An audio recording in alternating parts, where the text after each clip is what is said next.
Hi guys, welcome back to my channel. I'm Kenny. In today's video I'm going to be sharing with you my Nigerian jollof rice recipe, and I'm going to be cooking this in a large quantity. So if you enjoyed this video, please don't forget to give me a thumbs up and subscribe to my channel. I'll really appreciate that.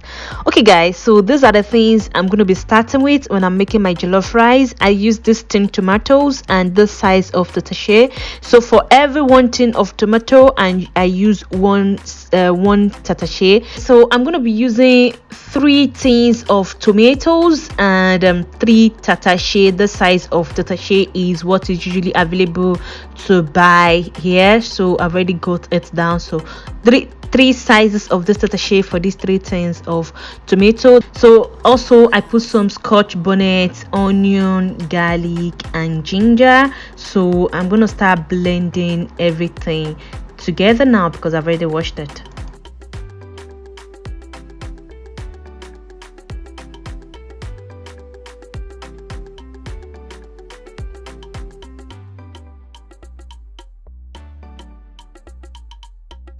Okay guys, so these are the seasonings I'm going to be using for my jollof rice: salt, vegetable oil, curry, thyme, bay leaf, and also the Maggi. For the Maggi, which is the season, I'm going to be using Knorr chicken. Knorr chicken is the perfect Nigerian jollof rice seasoning, because it's even written on it that for the perfect Nigerian jollof rice, Knorr chicken is the best. Like, I've tried other seasonings, I just feel like Knorr chicken is the best. So I'm going to be using 15 cubes of the Knorr chicken. You may feel like it's too much, but it's not too much. If you want that perfect Nigerian jollof rice taste, the season, like the Maggi you use, kind of determines it at times. I'm just saying. So I'm going to be using this big pot to cook everything, because I always cook my jollof rice in large quantities, then I store it in the fridge and then we can eat it over the days. That's why I'm using that much of the tomatoes and it is a she and the seasoning. So I'm going to put the vegetable oil in the pot. How much of it I feel I need, I don't know, there is no measurement. I'm just pouring everything in until my ancestors say, oh, that is okay. That is how I'm pouring everything in. Then I'm going to use the curry. I'm going to put the curry in the oil. I'm going to fry the curry and the thyme in the oil, because I found that when I fry the curry and the thyme in the oil, I don't have to use too much of them, and that way I get their scent and the taste in the jollof rice without using too much of them. So I'm going to fry the curry and the thyme in the oil first, and once I feel like they are a little bit fried, like I'm using them to season the vegetable oil that I'm going to be using, that I can see them seep into the vegetable oil, then I'm going to pour the blended tomato and Tatase. I'm going to pour it into the seasoned oil. Yeah, so that's it. Then I'm going to add some salt and the 15 cubes of the Maggi. I'm going to add that in the tomato mixture.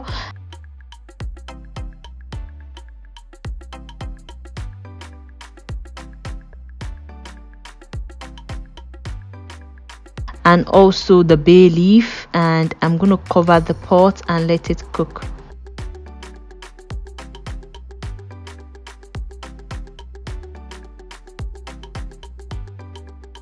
So this is the rice I'm going to be using. This is the best rice ever. The golden seller basmati rice is the best. I've tried other rice, I always go back to this rice.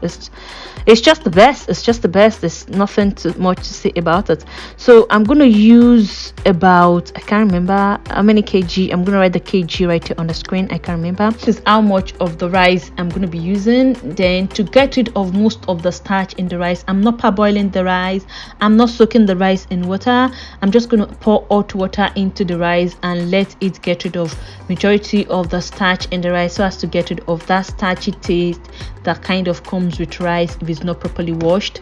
So I'm going to just use the hot water to get rid of that, and I'm going to pour it away. When you're cooking jollof rice, the best thing is to let the rice cook in the sauce, because if you parboil it too much before putting it in the sauce will not have time, will not have the sauce will not really penetrate every strand of the rice. It will just like coat the rice. But if you use the sauce itself to cook the rice without parboiling it, there's every bit of the sauce like goes into the rice, and that gives you the perfect jollof rice taste without just the sauce coating the rice and the inside just tasting bland. Don't know if I'm making sense. So I'm going to pour the washed rice, which I've already washed with hot water and cold water. I'm going to pour it into the cooked tomato sauce. It doesn't matter if you let it cook too long. It doesn't matter if you let it cook doesn't let it cook really well.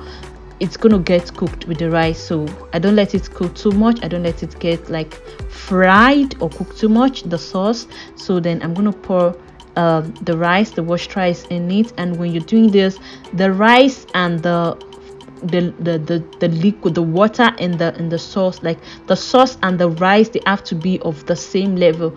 It shouldn't be too runny. You see this consistency now? It shouldn't be too watery and it shouldn't be too dry. So the rice and the sauce has to be of the same level, and it has to have that jiggly texture and consistency, so that the sauce that is in the pot and the rice, so that the sauce is enough to cook the rice without being overcooked or without being undercooked, so that I don't have to be adding water later on. The only thing I use is the tomato sauce. I didn't add any water to this rice. The tomato sauce, like the consistency of my tomato sauce after blending it, is what gives me this quantity of sauce for the rice, because I've been cooking it almost every week and I've cut down the quantity of the sauce and the water I will put in my pepper and tomatoes when I'm blending it. So I'm gonna put my cooker on 5 first, 5 because I want it to like really heat up, so that it's not too slow in the beginning. So I want it to really heat the cooker up and then kind of dry up majority of the sauce, not too much but a little bit, and then I'm gonna stir it a bit after that is done.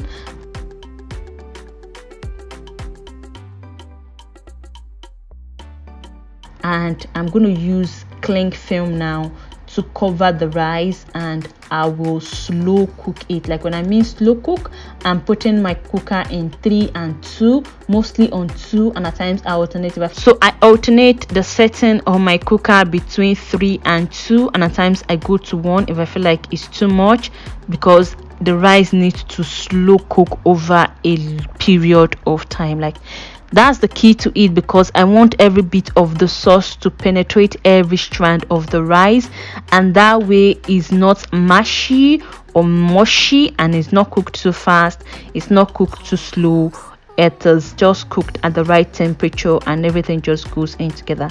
So I just left it, and then after a couple of minutes I just checked on it, then I mix it together, and then I'm gonna cover it again and use slow cook, which is this time about 2 or 1, because I just want it to be slower now. So about 2 or 1, and I'm going to use that temperature to cook it for a period of time, like like about 15-20 minutes. And that is my jollof rice done. You can see every bit of the strand of rice is cooked and everything is well colored and looking nice and everything. And that is how I cook my Nigerian jollof rice. And this is me serving it and eating it, and I'm going to pack most of it away once it cools down. I'm going to pack most of it away in the fridge, and then that way I just bring it out, warm it, and then we eat it. And that is that for my Nigerian jollof rice. It's so easy to cook. It's so easy to cook once you get a hang of it. Even you can add your own twist and turn to your own recipe. There is no like fixed recipe. You can add your own twist and turn, and then you find how it works for you. But that is how I cook my own Nigerian jollof rice, and this is how I cook it even when I'm having a large party and I need to cook it. I just kind of multiply the ingredients by the quantity of the rice I want. And that is that for today's video, guys. I hope you enjoy it. I hope you find it helpful. If you do, please don't forget to give me a thumbs up, subscribe to my channel, and leave me a nice comment in the comment section below. I really appreciate that. If you find this video helpful and you cook your own jollof rice, you can tag me on Instagram and leave me a nice comment below as well. Thank you, guys, and I'll catch you in my next video. Bye, guys.